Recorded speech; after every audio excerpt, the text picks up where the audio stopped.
And now, Mike's thoughts. Ladies and gentlemen, boys and girls, people of all ages, Brandon Ayuk has officially requested a trade from the San Francisco 49ers. Brandon Ayuk has 1 year left remaining on his rookie deal, and he has been seeking a deal that he is, quote, worth the last few months, even the last year and a half or so. But he has officially come out and said, I want to be traded. So with that being said, one, where would be a good fit for Brandon Ayuk? Is it a team like the LA Chargers? Is it a team like the Carolina Panthers? Is it a team like the Kansas City Chiefs? Second, how bad of a look is this going to be the San Francisco 49ers?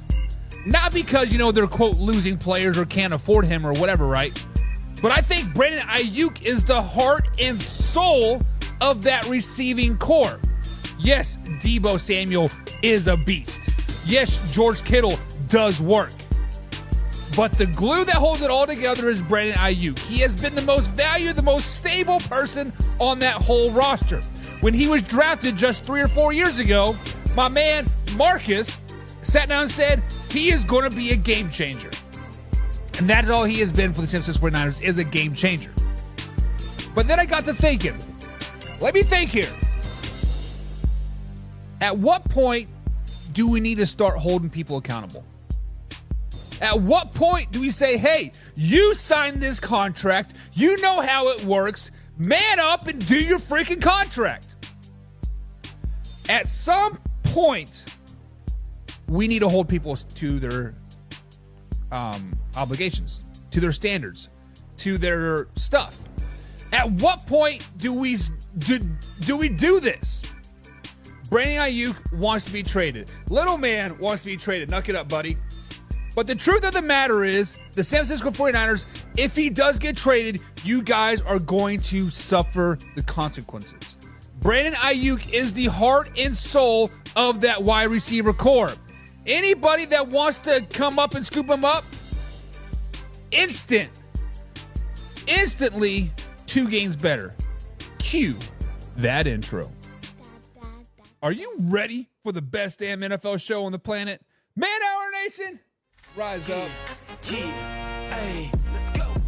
Hitting that gridiron, we going hard, we running the plays. You know the vibe, only the strong survive. Gotta keep your head in the game. Talking NFL, uncut, straight raw. Steady bringing that sauce. We about to take off. Get it hype, this man, our sport talk. Yeah. From the quarterback to the lineman, everybody bringing heat. You don't really want to try them. Hey, who gon' win? It's a battle of the giants. This show is the flyest. Nobody can deny it. This is Man Hour. Sport Talk. Man Hour. Sport Talk. What team you reppin'? We keep it interesting. Who caught another down? Who got that interception? This is Man Hour. Sport Talk. Man Hour. Sport Talk. What team you reppin'? We keep it interesting. Who caught another down? Who got that interception? Let's go. What is up, Man Hour Nation? Michael Buckhouse here with the Man Hour. Be sure over to manhourradio.com. Check out the merchandise page or check out the blog section as well. But most importantly, check out the forums. The forums are new over there. They are live and they are uncut. The only censorship that we have over on at the forums is myself, and I got some thick-ass skin, so you're going to have to talk a lot of shit to get underneath my skin. But with that being said, a person that likes to talk a lot of shit about his Minnesota Vikings is my man, the boy, the myth, the legend, Mike Reeves from the infamous Twist. What's up, Mike? What's going on, Buck? It's been a while. It's good to be back on with you. Yeah, man. Listen, I always loved your guys' show. You guys, I always looked up to you guys. I try to mock your guys' show, improvise, kind of pull out the best things that you do, which first things first, tell the people who you are and what your show is all about. Yeah, so me and a couple buddies, we've hosted a show for years called Twist Sports Talk or Twist the Weekend Sports Talk. You can find us on all the podcast platforms, Facebook, you know it. But yeah, we're just 3 buddies who talk shit, Green Bay Greg, Matt Benz, and myself, and just have fun. I mean, it's sports, pop culture, literally anything that we think of, we do. couple Vikes fans and a Green Bay fan. What can't go wrong, right? Exactly. Yeah. You guys are live every Saturday morning over there on your Facebook page. Not every Saturday morning, once a month, right? Once a month. Yep. Is it the first Saturday of each month, or how do you guys figure it out? We're grown adults with wives and kids and stuff like that. So we kind of pencil it in, and we go live from a sports memorabilia card shop. And so they just have us in for free and are gracious to have us. And we do it out of their basement with a bunch of memorabilia around us. It's awesome. Yeah, it's just so if you guys ever get a chance, go check them out on Facebook. Link is in the description below. As Mike mentioned, he is a Vikings fan. I'm not too fond of that hat, but it is what it is. It's subtle. I did some subtlety for you. Yeah, I mean, it's definitely like in your face. Like you can kind of half see it, but like half don't. But either way, the Vikings this offseason, Mike, was kind of a head scratcher, right? A little bit, right? You guys lost your quarterback in Kirk Cousins and also lost your edge rusher in Danielle Hunter in free agency. How do you think losing of Kirk Cousins and Danielle Hunter is going to affect your team moving forward?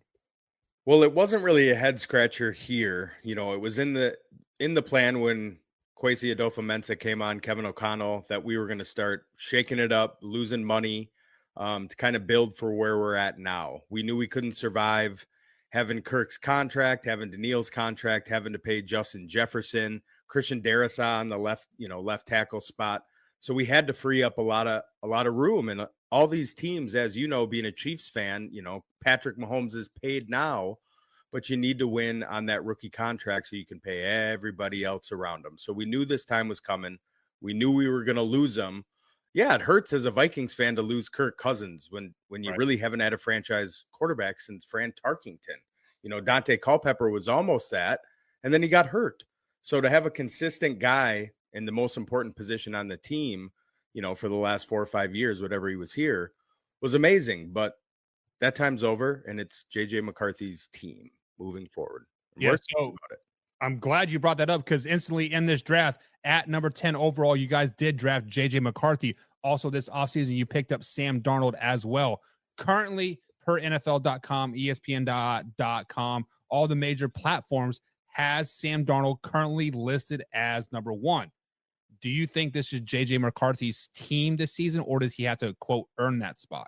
It's his team moving forward as an organization. Not this year. As a Vikings fan, and a lot of Vikings fans I've talked to, we want him redshirted. Yeah. I want him to sit for a year and learn. And could he come in and play well enough right away? Sure. But that's why we picked up Sam Darnold and brought him in. I called it before the Vikings signed him that was who we were going to bring in. We signed him into a pretty lucrative 1-year contract, and we're going to use him for that.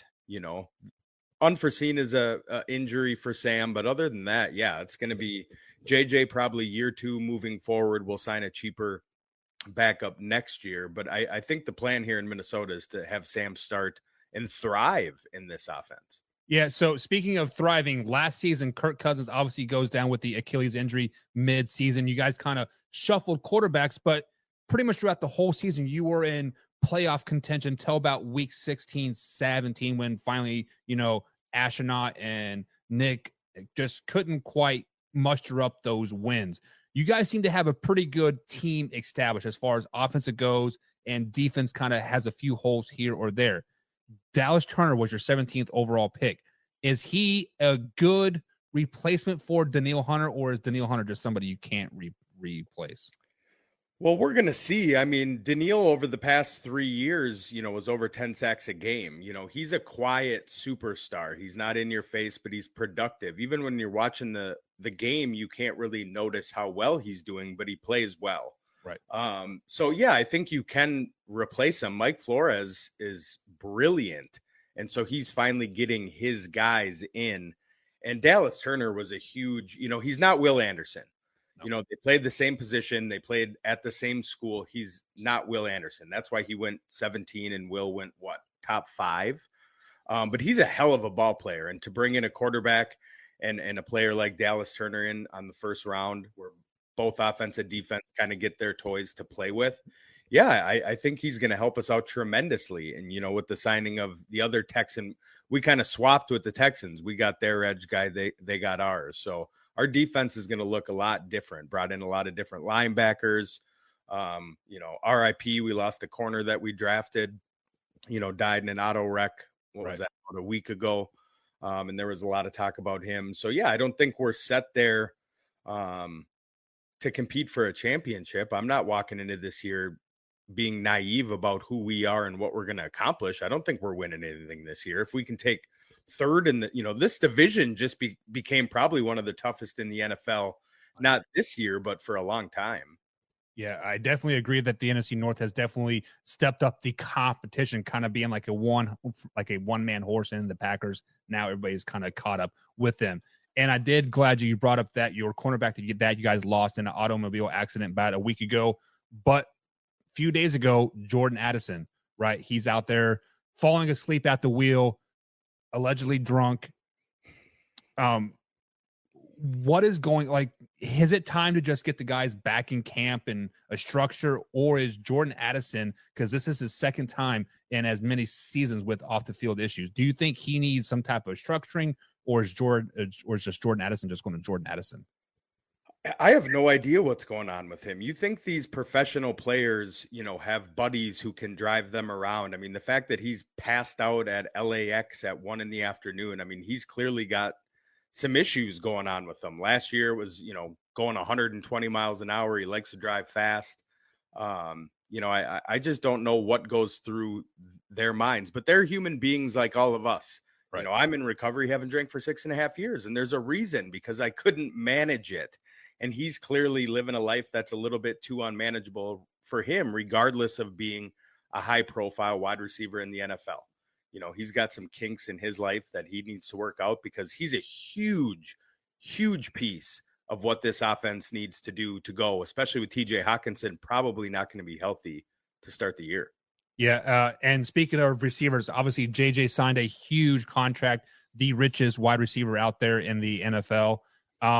What do you expect from JJ this season? Obviously he needs to be healthy, but what do you think a good expectation is for him is? Well, I expect JJ things from him. He's just got to go in and work with Sam Darnold and JJ McCarthy and whoever's going to be that starting quarterback so they can get on sync, but he's the best wide receiver in the NFL. He got over 1,000 yards receiving last year, and he was damn near out half the year with an injury.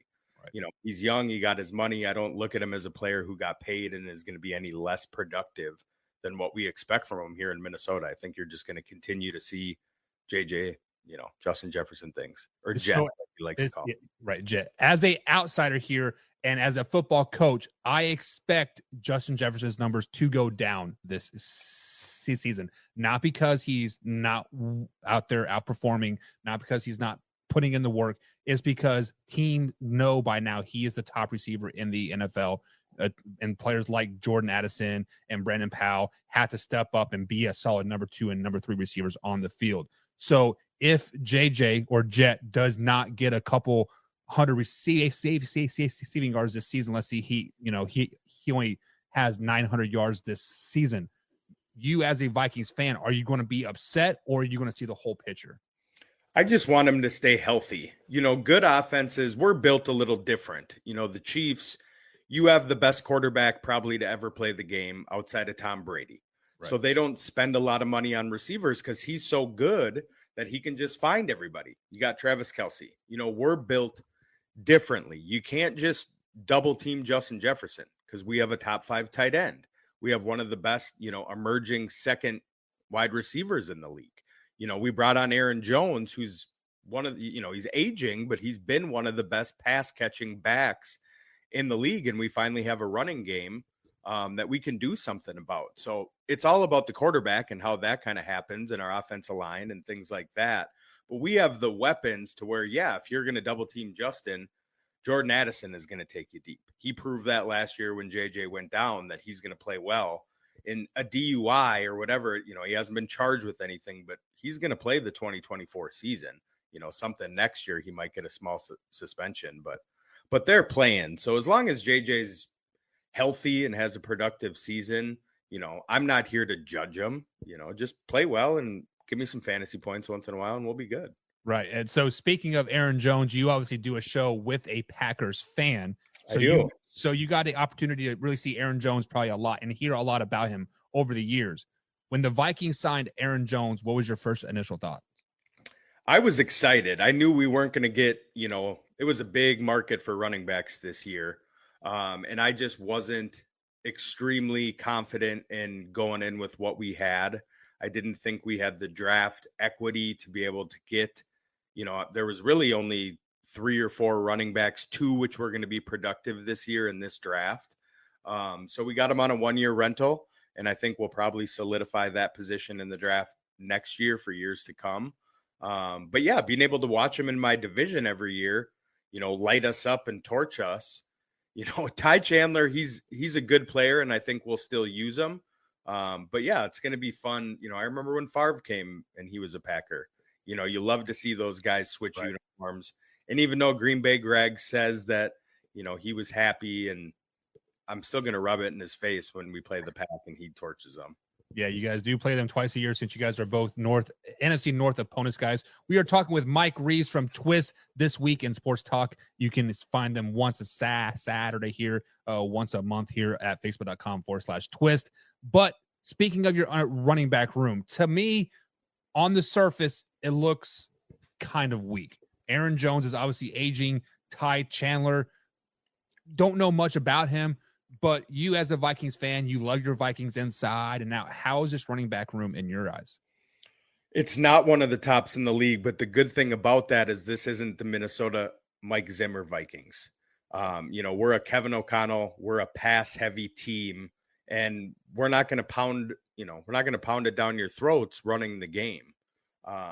So it really doesn't matter. We don't need to be a running back kind of team.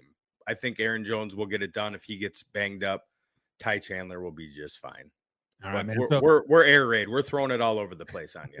Yeah, you're going to have to probably keep pace with the Lions and Packers as far as points this season, because your secondary is a little weaker, especially losing the 4th rounder that you guys drafted this season. James Bradbury could be a camp casualty for the Philadelphia Eagles, the safety / corner / kind of do-all guy. Would somebody like a James Bradbury from the Philadelphia Eagles kind of fit into your defense, or do you like what you guys got? Oh, no, I'll bring on anybody else. And I think Mike Flores will the same. That's, what they're great about doing at their jobs is monitoring players like that, bringing them in, seeing if they fit the system. I don't know the intricacies and the ins and outs of Mike Flores's defense, but he knows who he wants and who's out there and who fits. And you saw that this offseason with the linebackers and the people he got in. He finally got his chance to kind of build the players and the team that he wanted to do. So yeah, I wouldn't think today is what our defense will look like come September. There will be some additions and some people fighting for spots for sure. Yeah, so obviously you guys kind of struggled a little bit last season with injuries, finished 7-10 last season outside of the playoffs looking in. Previous year, you did make the playoffs, ultimately lost to the New York Giants in the wild card round. Gun to your head, before we let you go, how good are your Vikings this season? We haven't done a breakdown. I'd have to look through the schedule. I don't foresee us being a playoff team, and I think that's okay. I think they know bringing in a rookie quarterback that's probably not even going to play. Let's just see what these new pieces that we brought in this year that are going to be, molded to the team, how they fit. And, I hope we're competitive. I know we have a pretty tough schedule. But I wouldn't count us out either. I was hoping that we would tank last year once Kirk went down, and they kept winning and fighting. And it pissed me off because I knew we were going to be in contention for a quarterback this year. And you had to be in the top 3 to get those top 3 guys. And we shot ourselves in the foot and got out of there. And I like what they did. I like J.J. McCarthy. He's a winner. I think he's going to fit this system great. I think a year under his belt, he's going to come out and be firing next year. But I like that. I like having to wait a year. You're used to that with Mahomes. Jordan Love, he waited 4 years damn near. Right. But I think a lot can be said if they can take some time and learn and adapt and, hit the field running after that. Yeah, and the good thing about the NFL right now is I feel like the 49ers have kind of laid the blueprint out of where you can build a team and kind of plug and play a quarterback. And I really feel like that's what the Vikings are starting to do right now up there in Minnesota. But Mike, thank you for having us on. Before I let you go, or thanks for being on, I should say. Before I let you go, tell the people where they can find Twist one more time. Yep. Find us on Facebook, Twist Sports Talk. Once you like and follow, you will be updated every time we go live once a month. Otherwise, and on YouTube at Twist Sports Talk. Appreciate it, Buck. Skol Vikes. All righty, guys. So that was my man Mike Rees from Twist This Week in Sports Talk. We actually recorded that last night. That's why there's a lot of stuff that has happened the last 12, 13 hours that we did not talk about in that interview. For example, Jordan Addison just removed the Minnesota Vikings from all social media platforms. He no longer following them on Twitter, no longer on Instagram. Any mention of the Minnesota Vikings is gone. So I want to raise the question. I want to raise the point here is obviously Mike, a Minnesota Vikings guy, a Minnesota Vikings through and through, roots for his team 100% of the time, all the time, does not have very much faith in them this season. 6-7 wins tops. I think they're going to be much better. I have faith in the Purple People Eaters and the Minnesota Vikings. But without Jordan Addison on their team, Jordan Addison is kind of like what Brandon Ayuk is to the 49ers. Kind of that X factor, kind of what holds the team together.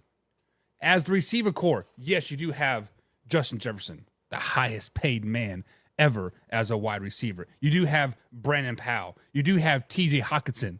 But without Jordan Addison able to, pull that double team over, do a little bit of this, do a little bit of that, I am a little bit worried about the Minnesota Vikings moving forward. But before we break down this year's schedule of games here, going through each game like we do each and every day here right now on the dog days of summer, we do have to welcome a couple people into the chat here. We got my man, John. John is in the chat. He's been here a resident full-timer here the last few weeks here. I'm glad, John, you're making a daily appearance over here. And we were talking about the trade that the Detroit Lions made to the Minnesota Vikings a couple years ago when they traded TJ Hockenson to the Minnesota Vikings mid-season. At the time, I think TJ was kind of dealing with that sore back, kind of didn't know what he was doing, coming or going. Turned out to be a great trade for both teams. The Lions ultimately drafted Sam Laporta that following spring. TJ Hawkinson's become a top 10 tight end in the NFL. But I got to welcome my man, John, into the chat. We also got Lou Man 007 is in the chat. He says, I can see the Purple People Eaters going 8-9 or maybe 9-8, a 7th seed. And honestly, Lou, that would not shock me at all. That would not shock me at all if the Vikings kind of just like fly under the radar all season long, and then all of a sudden you're like, whoa, they made the playoffs? Playoffs? They made the playoffs. Kind of like the year that when they played the Saints on Nickelodeon and that pass interference, that wasn't a pass interference, right? I mean, the Vikings, last season they were competitive all season long, despite going through all 4-5 quarterbacks last season. But long term, we'll see how the Minnesota Vikings are. Lou thinks we're going to be 8-9, but what do you guys think? John, Lou, whoever is out there watching us today here at Facebook.com and, of course, YouTube.com. Let us know. What do you guys think that the Minnesota Vikings are going to be this season? I think they're going to be competitive. But let's break it down. In the first game of the year, they do travel to New York to take on the New York Football Giants, a Giants team that is probably going to be down. Let's just be honest. There's no sugarcoating it. Yes, they do have some weapons. Yes, they have a little bit of this. Yes, they have a little bit of that. But at the end, I don't have very much faith in the New York Giants stock. I think Daniel Jones is going to have a bounce-back season. I think Malik Neighbors is going to have a good rookie campaign. He's going to struggle to get open because he's going to be the only receiver. But with that being said, I do think the Minnesota Vikings do go into MetLife Stadium week 1 and they handle business against the New York Football Giants. I just think they are a better all-around team. The defense is very much improved for the Minnesota Vikings, adding key pieces to that secondary. Van Ginkel from Miami I think, is a very underrated signing. I think he's going to be a huge asset to them moving forward. But they do start the season off 1-0. Week number 2. I want to emphasize this very, very loudly for you guys. The Minnesota Vikings do not have an easy front half of the schedule. Their first 8 games are very, very tough, very, very not in their favor. Just like this week 2 game, they play the reigning NFC champions in the San Francisco 49ers. Granted, it is at home, so they still have, that little home field advantage. We have turmoil happening in San Francisco right now. We just talked about Brandon Ayuk requesting a trade. But right now, as currently constructed, I do have the San Francisco 49ers beating the Minnesota Vikings week 2. Too much running game for the San Francisco 49ers. One of the weak points for the Minnesota Vikings this season, I do believe, is their front 4. They need to add some type of interior defensive tackle to really solidify that defense. And I think CMC and Deebo Samuels and the rest of that running back core that they decide to run with, I think they exposed that in week 2. The San Francisco 49ers do get the victory. Week 3, they're at home still, but they're playing another really, really good team and the Houston Texans. This is a Danielle Hunter homecoming. Danielle Hunter, just like Mike said, is a very under-the-radar player, right? Yes, he does get really, really good stats, but he does it in a very sneaky way, right? He's just consistently around the ball, and you don't really notice him. He doesn't get those big sacks or big flashy tackles, but the next thing you know, he has 12 tackles. He has two sacks. He has a forced fumble. He's a really, really good player. The Houston Texans are a really, really good team. They were really good last season. They got better this offseason. Another year under CJ Stroud's belt. Another year under DeMeco Ryans' belt. Added some good key pieces. Danielle Hunter, Joe Mixon, Stephon Diggs. I do think the Houston Texans do win this game. I think they beat the Minnesota Vikings, and John does not agree. He says, nope, John does agree. They lose to the Texans. Loudman thinks they can beat CJ Stroud. Starting off season 2-1. I had them at 1-2 so far this season. And games just keep getting tougher and tougher and tougher right here in this week 4 matchup. Going to Lambeau early in the season. Jordan Love playing on a contract year. He has not been signed yet as of July 16th at 3:00 here on the East Coast time. Jordan Love has not signed a big contract yet, so he's going to be playing on a contract year, I think, this season, and he's going to want to ball out. He's going to want to ball out and show the rest of the NFL that he is the guy in Green Bay. The Green Bay Packers made the right choice. I think the Packers are going to be atop of the NFC North this season. They're going to be battling with the Detroit Lions a lot this season, potentially with the Chicago Bears as well. But I do think they lose to the Packers as well. The Packers are just too good. Even when we want to count the Packers out, they still somehow get 9 wins. The Packers are a definition of consistency, and they show that against the Vikings. John agrees, and Lou Man agrees as well. Giving us a week 5 matchup. This is a game that when we did the AFC East, 3 weeks ago, I told you guys I was going back and forth on this game. Back and forth, back and forth, back and forth. I did not know which direction I wanted to go. I think, obviously, with a healthy Aaron Rodgers, the Jets are a much improved team. Now, they're still probably only 7-8 wins tops, but they're a much improved team. At this particular point in the season, I do have the Minnesota Vikings losing 3 games in a row. Sam Darnold is a starter at this particular point, but they have 3 losses in a row to the 49ers, Texans, and Packers. Granted, it is against some of the top teams in the NFL. Granted, you do have Sam Darnold as a quarterback. Granted, your defense front 4 is not very good. But there's a lot of rumblings in Minnesota right now. We're not doing very good. let's get JJ McCarthy in. Let's do something. And it kind of affects Sam Darnold. It affects Sam Darnold in his psyche because he's playing his former team.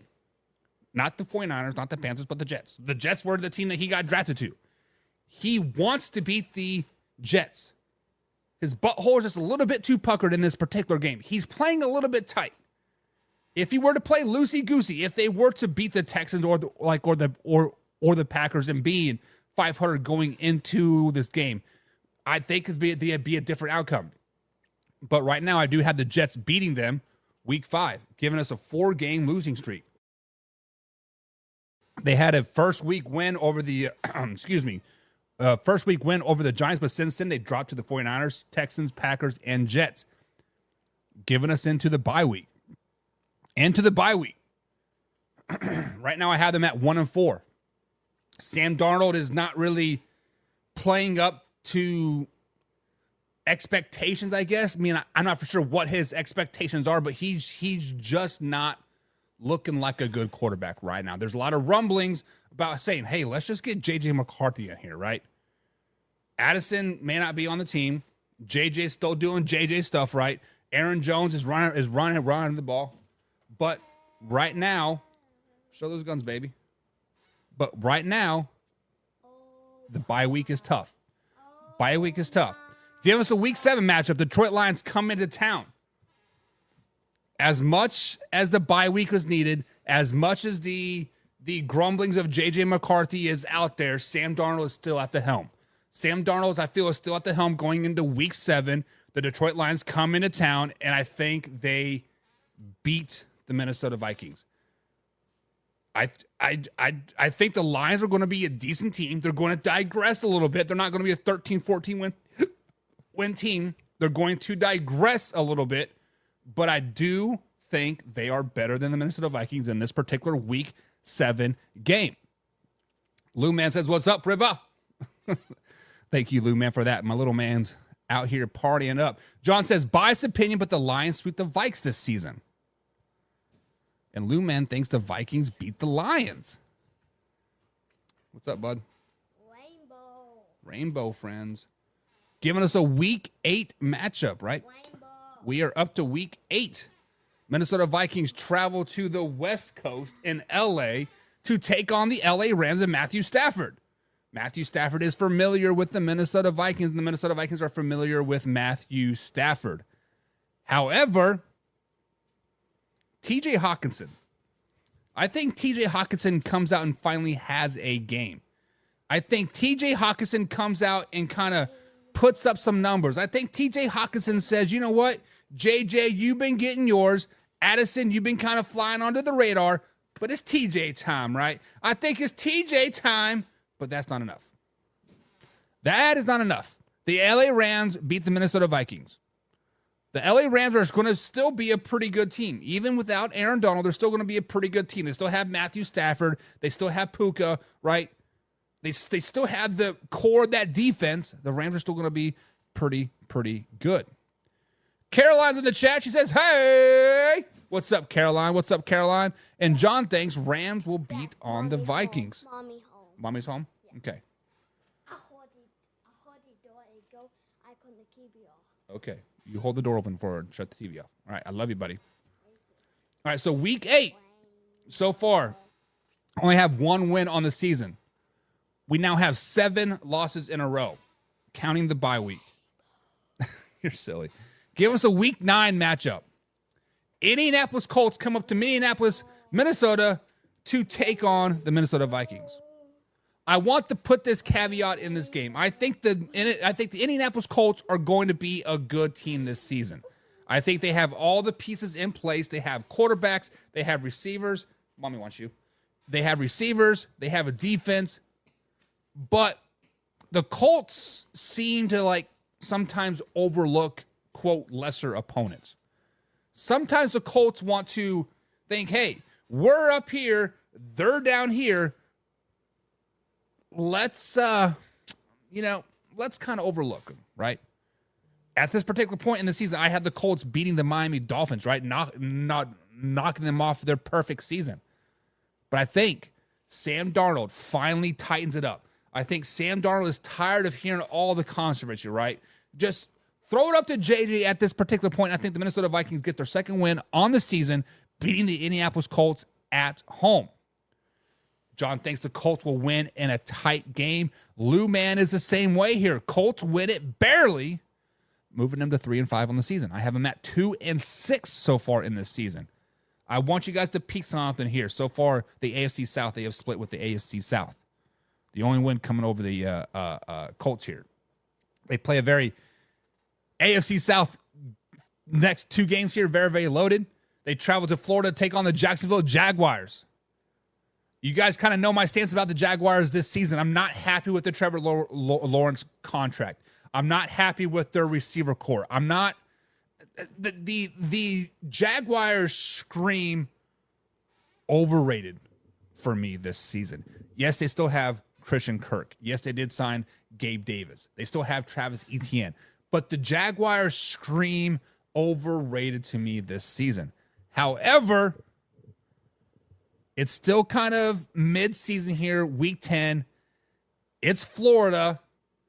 And playing in Jacksonville, playing in Florida in general, especially in like August, September, October, it's really, really, really tough. Just because you don't know what to expect. It's humid. It's going to be raining at some point in the game. That's just the way Florida is, right? And the Jaguars are overrated, but they're still sneakily kind of good.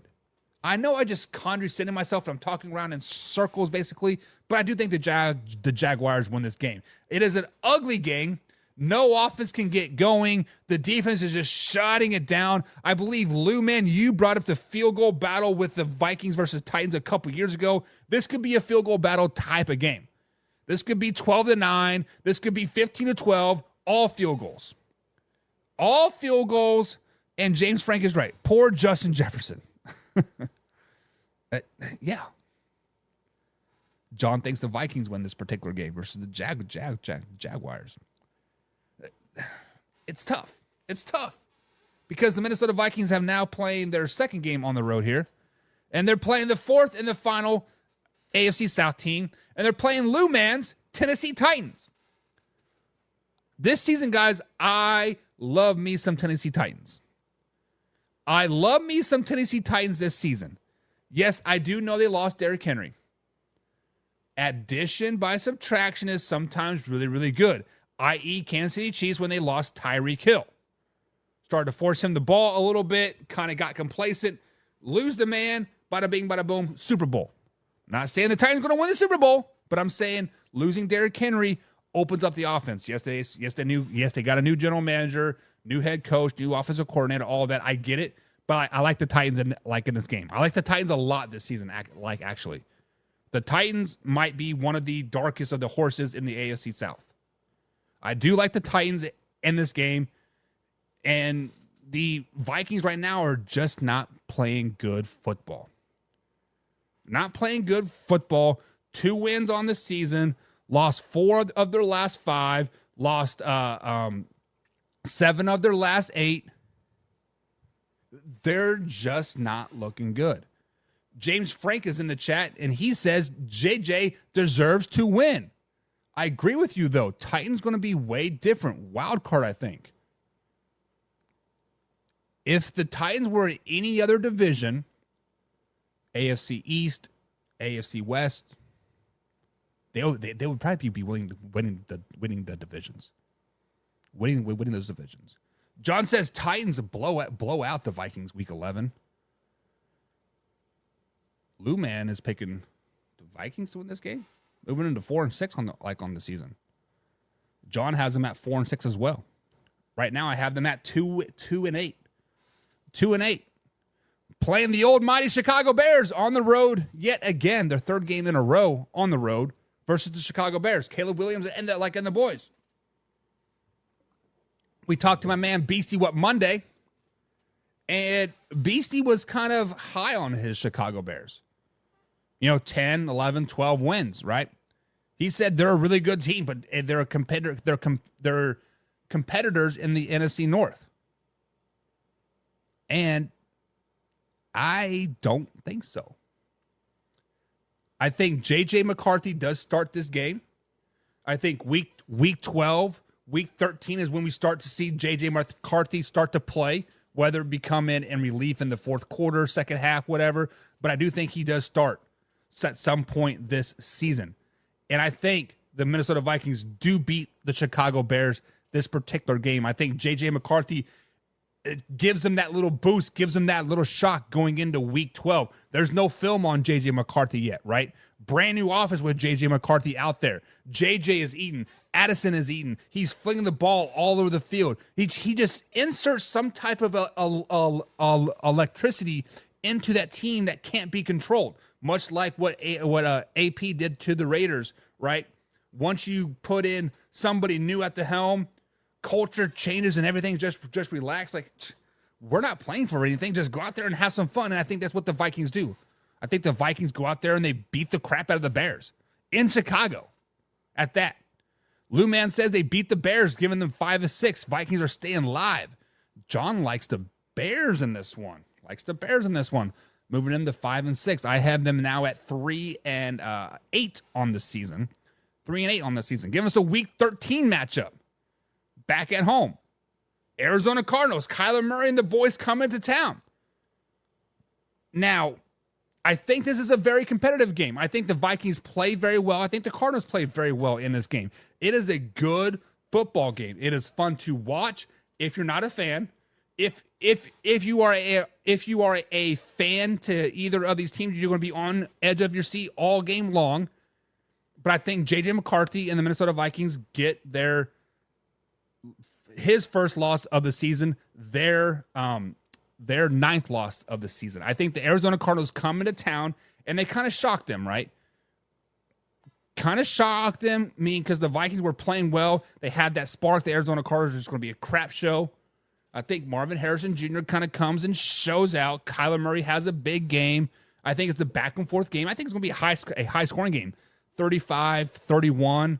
It's definitely going to be in the 60 total point game, and I think the Cardinals do ultimately come out on top of this one. Give us a week 14 matchup. Kirk Cousins comes back to Minnesota to battle his old team.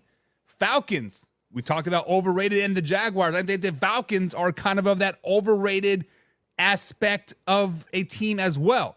They do have some good pieces in place. Maybe potentially 3 years down the road, if they keep building, they can be a, quote, dominant team. But right now, I think the Falcons are overrated. And I think the spark of JJ, I think the spark of the Kirk Cousins coming into town, I think the Vikings play a flawless game. I think the Vikings go in and they beat down Atlanta. I think they are just better than Atlanta. I think they're more confident than Atlanta at this point. I think they are just a wee bit better, right? Just a wee bit better. John thinks it's going to be a sorry loss to the Vikes. I think that was for the Cardinals game. John thinks the Vikings do win this game over the Arizona Cardinals, moving them back to 500. Lou Man is the same way here, back to 6-6, back to 500.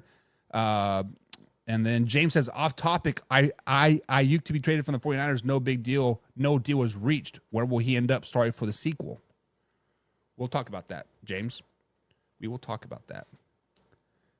The Atlanta loss, so it's moving them to 7-6. Falcons win.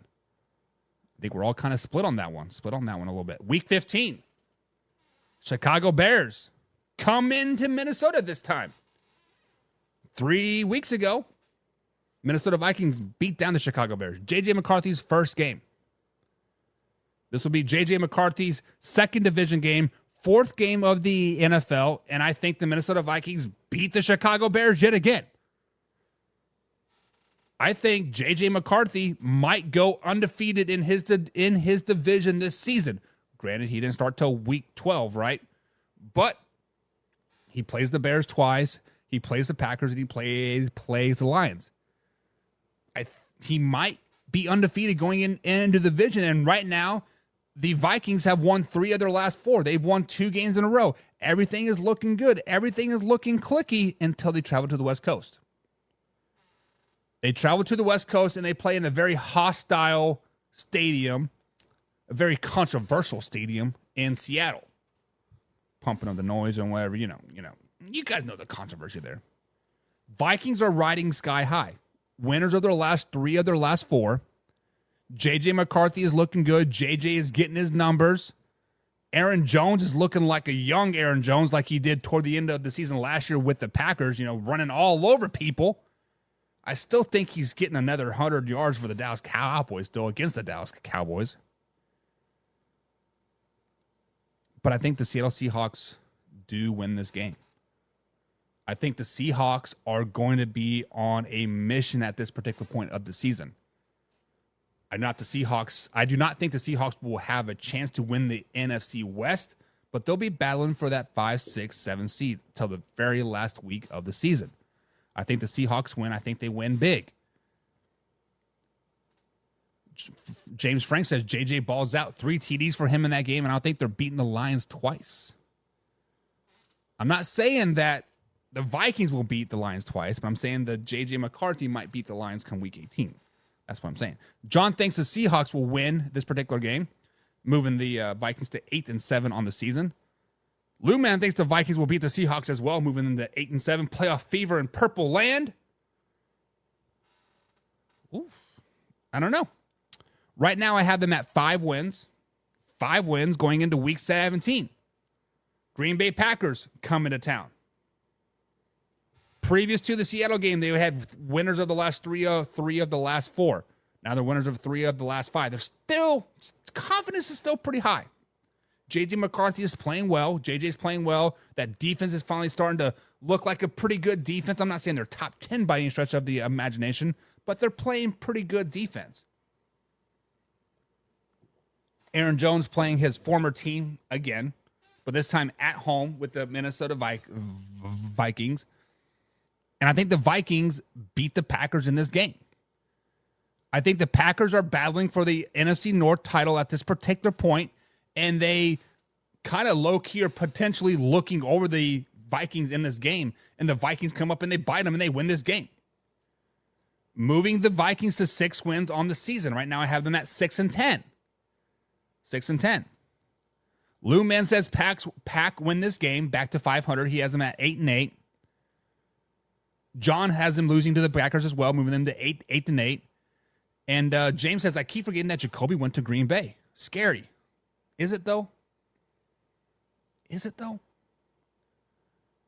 When we talk about the Green Bay Packers tomorrow, we'll be diving deep into this Aaron into this Josh Jacobs. We'll be talking about this. Lou Man thinks playoff fever is alive in Minnesota. I think they are firmly out of it at this particular point. I have them at 6 wins on the season. They're having 6-10 going into week 18. Going into Detroit, final game of the season. Vikings really don't have anything to play for at this particular point. I think they're well out of the playoff picture.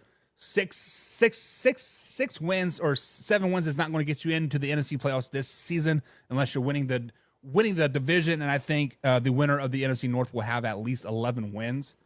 But the Detroit Lions, I think they will be battling for the NFC title in this particular game.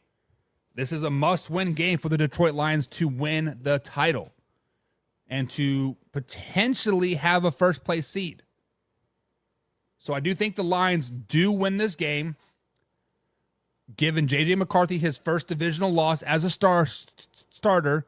But on the positive, the Minnesota Vikings finished the season out 4-3, giving them a total record of 6-11. I think they are a 6-11 team. I think Sam Darnold just isn't the guy to really quarterback this team. And the first 9, 10, 11 weeks is really, really rough if you're a Minnesota Vikings fan. Now, I understand that they want to redshirt JJ the whole season. They want to, let him learn on the sidelines and do everything he can from the sidelines. But I think come week, 13, 14 there, sorry, it'd be 12, be 11, 12. I think finally they pull the trigger and they let JJ become a starter and they win 3 of 4 and winning 4 of their last 7. I kind of think they get on hot. What do you guys think? Let me know in the comments below. Am I too high? Am I too low? John thinks they will finish 8-9 this season.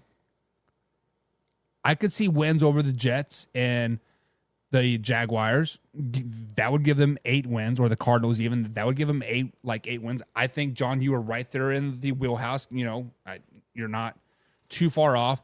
Lou Man says maybe they win, maybe they lose and bust out. Whatever way, good season. Yeah, So when I was talking to Mike Reeves off the air, right, pre-show, and I think he even said this in the interview, he said, as true Minnesota Vikings fans, we do not expect anything this season. We understand this is a building year for the Minnesota Vikings. And we understand that Sam Darnold is our guy, and he isn't going to lead us to a Super Bowl by any stretch of the imagination. But I told him the Vikings have a lot of good pieces around. They have Jordan Addison. They have Jet.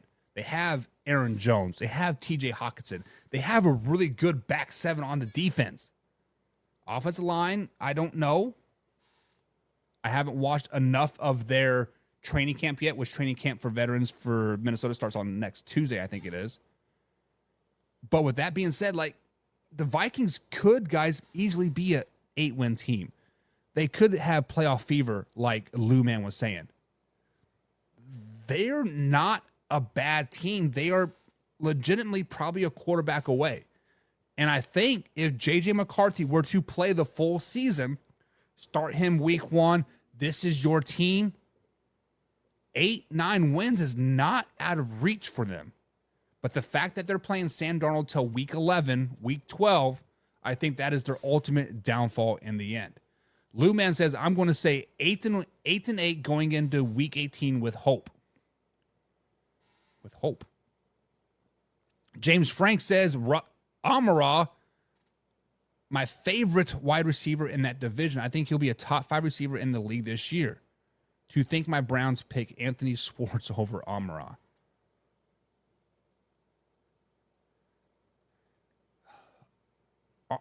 Amara, am I saying this right? Amara St. Brown, he is definitely a very, very good talent. He is a perfect fit in Detroit. I like everything about him. He has that grit. He has that cockiness. And he keeps a list of the 20 some odd receivers that are drafted before him, right? He's a perfect fit in Detroit. And to say that he's going to be a top 5 receiver, you are not wrong. Because when we look at top 5 receivers in this game, I'm going into 24, not going off a pass or anything like that. No order. I'm just naming the top 5 off the top of my head here. You have CD. You have Jamar Chase. You probably have A.J. Brown, Tyreek Hill, and then St. Brown is probably tied with Jaden Waddle, Debo, Christian Watson, right? They're all kind of right. They're all kind of intertwined there from 5 through 8, and I don't think you can justify putting one or the other in. I wouldn't have a valid argument, right? But yeah, I think Amara is a top 5 receiver. Lou Man says I get to watch a lot of Vikings games. I don't. I don't. Unfortunately, and I have the NFL Sunday ticket, and when I'm not watching my team, I normally watch the Red Zone.